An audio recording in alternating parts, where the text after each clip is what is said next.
In this third lesson on transformations of graphs of functions, a combination of shifts, reflections, and scalings will be used.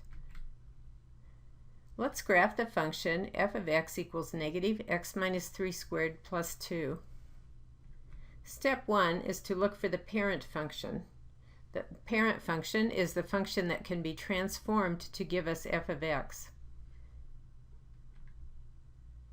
The parent function here is y equals x squared. And here is the graph of y equals x squared.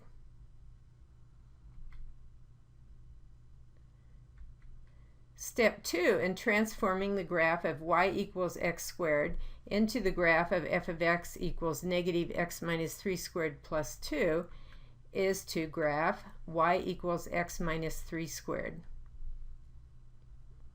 More than one transformation strategy will work here, but I like to start with the innermost transformation and work outward. Okay, so to graph y equals x minus 3 squared, we will shift the graph of x squared to the right 3 units. And here is our pink graph of y equals x minus 3 squared. Step 3 in transforming the graph of y equals x squared into the graph of f of x is to graph y equals negative x minus 3 squared. To graph y equals negative x minus 3 squared, we reflect the graph of y equals x minus 3 squared about the x-axis. And here we have the graph of y equals negative x minus 3 squared. Step 4 in transforming the graph of y equals x squared into the graph of f of x is to graph y equals negative x minus 3 squared plus 2. So this will give us our final graph of f of x. And to do this, we we take the graph of y equals negative x minus 3 squared here, and we're going to shift that graph up 2 units. And here is finally our graph of y equals f of x.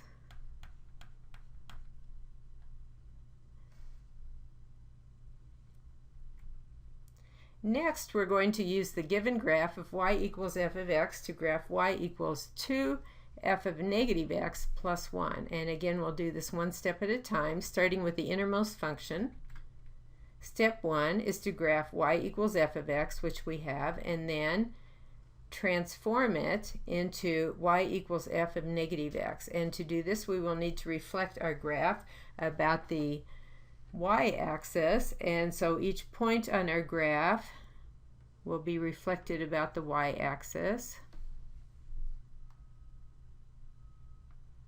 And this just takes a few minutes here, or a few seconds or whatever to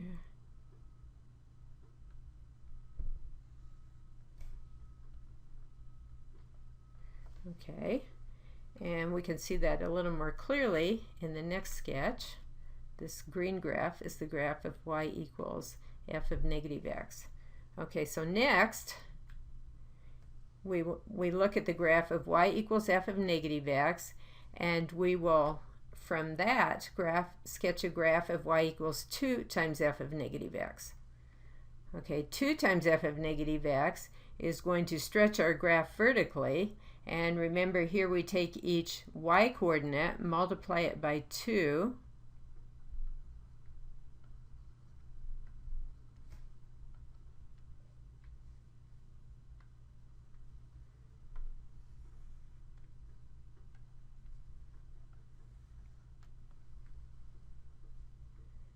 okay, and this is kind of a sloppy looking graph, but in the next slide we'll see that it's a little cleaner, the purple graph here. This is y equals 2 times f of negative x. Okay, from here we'll add on the plus 1, which shifts our graph up 1 unit.